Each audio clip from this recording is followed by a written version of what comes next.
what are you guys up to? Like, well, we're sitting here, and then we have to protect you after you're done. Waiting to keep a comic from getting killed. What are you doing? Yeah, right. Fuck you, Little Rock. Fuck you. Hey, fuck you to Orange County, too. Except I heard they turned blue this time, right? So no, they didn't turn blue, but they did vote for Hillary over Trump. Well, that's something. So it's a start. I did a show down there, and, I do a lot of gay material, left material, all that kind of stuff. You. I know. And this one guy, it was a little quiet. It was a little weird. This one guy, I said something, and the guy was just shaking his head like this, just like no. And I was like, "Are you Republican?" And he's like, "Mm-hmm."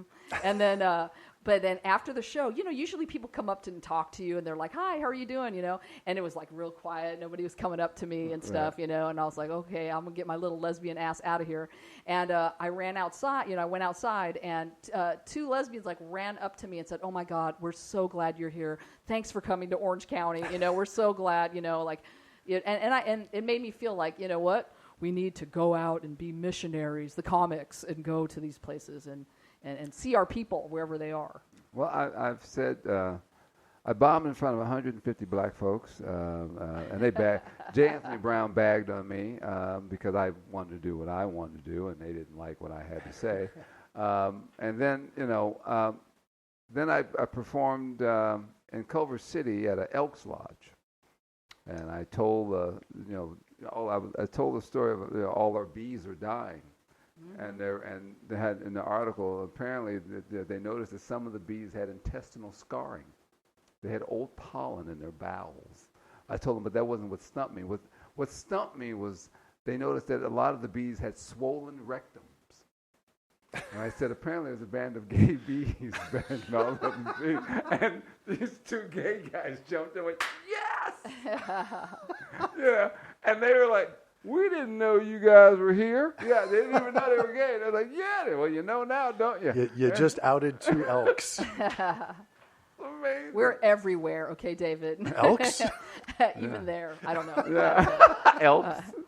Knows, but I think that I was told, I did Orange County, and I was told immediately when I walked up, Ty, don't do anything political. Don't say anything, I said, oh, so you want me to go racial? And they said, no.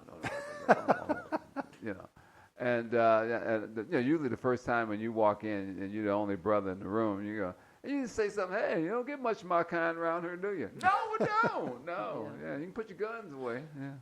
Yeah. But it's I don't know. I don't really do a lot of political stuff anyway. So. But David, you can still say a lot of shit about women in every comedy club, and it's all okay, huh? Just saying. Me personally? Just saying. Not you. Just saying. Oh yeah, you can say. I think about back to Hillary Clinton, right? Yeah. There's major sexism in the country. I mean, right? I mean, I feel like a lot of people ignored that kind of stuff. I'm just trying to throw this back. I used to always say I don't think that people really in our country would want a woman in office. I still say guys are into that John Wayne woman should be in the kitchen. I think a lot of the people that had that viewpoint and voted for Trump because of that were the kind of people that were using arguments like, well, what if she's got to negotiate a tough deal with the Russians when she's on her period? These are people that are that ignorant. Obviously, not all of them. No, not all of them, but I think a lot. So it's and there were women that hated her too. Sexist. It's like complete ignorance. Well, women hated her too. There were a lot of women who did not want. Who is she to speak for me? And who this and who? And I'm sitting there going, wow. And you guys... also that brings up a perfect thing is that in my opinion, and in a lot of people's opinion, women are oppressed. Women are oppressed. White women are oppressed too. Right. But we've been so oppressed that we don't even know we're oppressed sometimes. So you're going to have women say that. Right. Women shoot themselves in the foot and all women in the foot all the time. Right. And you got guys that are saying, well, it's too much of this feminist. They're making all the men punks. We don't want. What's she going to do? And I'm sitting there, well, Britain has had prime ministers that have been females for years. One might say their current one is. Yeah, or you got Germany. Yeah, we're so far behind when it comes to women in leadership. We are so far. It's embarrassing. India. It is embarrassing. India. Oh, yeah. Totally those guys never think about that stuff. But I'm sorry, it is that white boy that wants that puts this stuff out there, and they're the ones that buy it. I can see guys getting mad. I said, hey man, We're not the majority. You are. You guys been running things, and if you get things you don't like it, be mad at yourselves. You should have stopped it. You had an opportunity to speak up. You wanted her in office. You should have put her in office, but you're not going to put her in office, and you get mad because you got an idiot. You voted for him. You wanted him. You know, it's funny because I always wonder, I'm like, I don't even usually see that many white people. I didn't know we had that many white people in this country. Yep. I mean, do you see them? I never see that many. I mean, serious question. Have you lived in California California all your life? California is my state, mofo. Yes. But you've never lived anywhere else. Love California, and I think we still have Have you ever lived anywhere else? Though? Lived? No. Yeah. See, that's and I love it here. This is the place right. to oh, be. No. I'd we're go all to here I'd for a more reason. left But what to I'm white, saying, so. I mean, because but see, if you go toward Fresno, some aloha, you know.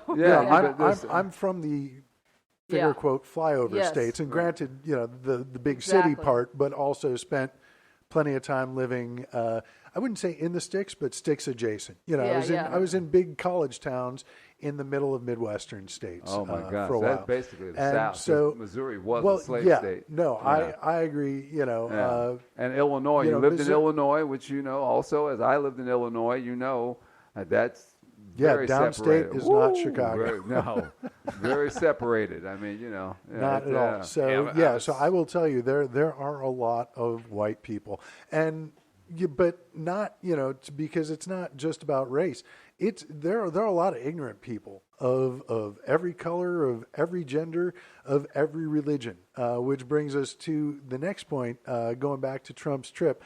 So his first 3 stops are Saudi Arabia, Israel, and the Vatican, because Trump said that he sees himself as the guy who can unite the 3 religions. Now, did he just forget that, like, what was it, 2 weeks ago when he said, turns out healthcare is harder than everybody made it seem? Religion is easier? Yeah. Like, really? Right, yeah. And you've also alienated by talking about Muslims in the first place. I cannot wait to see how this speech goes. Trump has no understanding of consequence in general. He does not understand the severity of what he's facing domestically. He just doesn't. No. What sane person would threaten FBI people on Twitter? Yeah. What sane person would do that? Right. What sane person would go there making those kind of outlandish statements when they're they're the face of anti-Muslim sentiments? Right. You know who would do those that? Those are the people he inspired. You know who would do that, Ron? The guy who won. The guy who the America, whatever, voted for this guy. And the electoral college. He does, yeah, the electoral college. Let's not forget. I know. Nothing he says, nothing he does surprises me. And usually, the things that the GOP does, it doesn't surprise me anymore. Like just like when dogs fuck at the park, that's what dogs do. They want to fuck. Let them fuck. Okay. The GOP, the grand old party. Okay, it's a racist party from day one. The roots of racism, right there, and sexism, and all the things, homophobia, and all things that go with it. You know what I mean? Lincoln was a Republican. But the last one, right? Yeah, and it was a very different party back at that time. Yes, absolutely. I mean, it's amazing when we have these discussions. When people say, "Oh, GOP is this," and everything. There is a wound in this country that just has not healed. And the people do not want it to heal. Like you said, we're behind. Other countries, gayness, unless you go to Arab countries or whatever, they're throwing them out of windows and stuff. But, things are accepted. They don't trip on anything, they don't worry about it. But we do. We have we say land of liberty and freedom and all this stuff. But there's so much control. There's so much... you got to look at Texas, and you got to go down south, and you go down to the way people think, and who they say the enemy is, and they say, oh, well, they're illegal aliens, and it's kind of like when my brother first came to California, and he said, well, the Mexicans are taking all the jobs. I said, James, no, look at there, they got names like Kahunga and Kawunga, and I said, James, that's Kawanga, and it was Los Angeles used to belong to them. Mm-hmm. They were here before you. Mm-hmm. Sorry. Okay, and guess what? I came here you have a better education than I do, and I came here with nothing. Well, and also, where is my job being taken? I didn't realize that there was a big job. There's a big career path in apparently going back in time and naming streets, because what jobs are being how does how does Spanish names of streets but he didn't know indicate what he doesn't understand is like we talk about with history. If you understand the history of California and how things are, that's why Santa Barbara and all this. I said, James, they were already here. Okay, so you're trying to say these people have come here and taken. They didn't come here and take anything. They come here to work, which is what you should do. Focus on you. Your issue is not with what's outside of you. Your issue is what's in here. Yeah, and if you can't deal with this, then guess what? That's your problem. We should be flattered that some people want to come here thinking that they're going to have a better life. We should be flattered by that. Right. Not scared of that. True. That's why, and that's why, I mean, one thing that you said on where I would say, I think it's important to point out the fact that Trump's a racist. Right. And to remind people of that. Call a racist a racist. Right. Because in other countries, they don't beat around the bush with that in politics. No. Like in the UK and stuff, when they have they will say, anti-Semitic candidate so-and-so. They will use that kind of verbiage. Here in the United States, we beat around the bush with it. We tie it up and put a bow on it. Mm-hmm. He said some controversial thing. No, he said some racist things. Because he's a racist. Or he misspoke. Yeah, what's misspoke? No, he didn't misspeak. Liar. He is a racist. Yeah. The wall is racist. Ooh, it's about law. No, it's not. It's racist.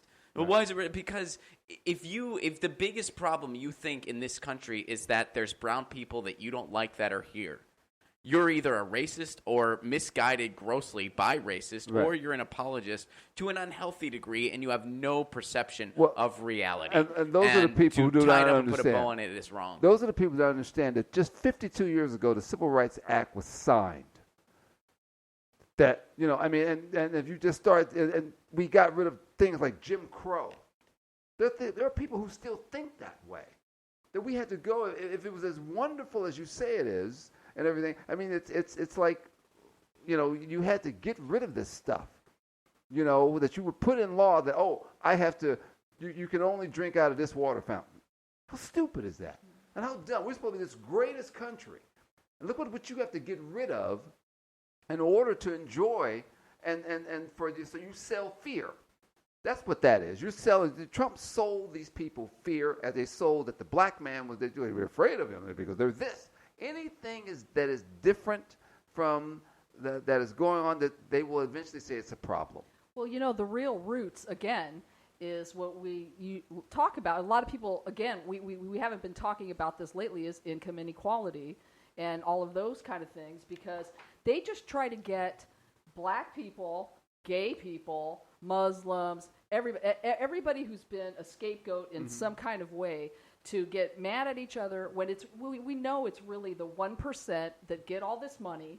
They get all this they stuff. keep us all fighting amongst ourselves, and then we will never unite to take them on. It's psychological warfare. Corporations get their money. The billionaires get their money, and we all fight around at the bottom, and they laugh and sit on their yachts and smoke their cigars. Because that's what they do. And let's not forget that they've infected both political parties, which is the point that I've been trying to make. And I absolutely agree with Ron. They have infected both political parties, but the infection is much worse in the Republican Party. I mean, it's gangrene. It's got gout. It's got a limp. It's got all kinds of shit going on. It's got blisters on its penis. You know what I'm saying? Yeah. And our party is not the greatest party. It's nothing but a gangsta party. I was going to say GOP, gross old penis. Yeah, right. No, but our party needs some fixing. That's for sure. That's an understatement. A lot of fixing. It needs a lot of fixing. I'm with you 100% on that. I was just saying that I think it's a slow. We have seen things move slowly. We want them to move faster. I see a lot of younger people want, hey, we want this now. And I see a lot of older, whatever, people say the liberals, whatever, and the young millennials, whatever, all this stuff. But the thing is, we got to combine how history really moves with laws, plus that beautiful movement that we have, that progressive movement that is true. It's a true, beautiful movement. It's hard to do that when you have a psychological, this thing here has turned into. That's a phone, by the way, for anyone who can't see what's going on in the studio. He's holding a phone. Yeah, for the listeners at home, the password is cell phone. It's become one big distraction. Oh yeah. Because people are not focused on those particular things. They're focused on they're because they've turned us into consumers. But it's meant to be that way. But They're yeah, doing right. it But on so the purpose. psychological, you turn the psychology different, and you turn it all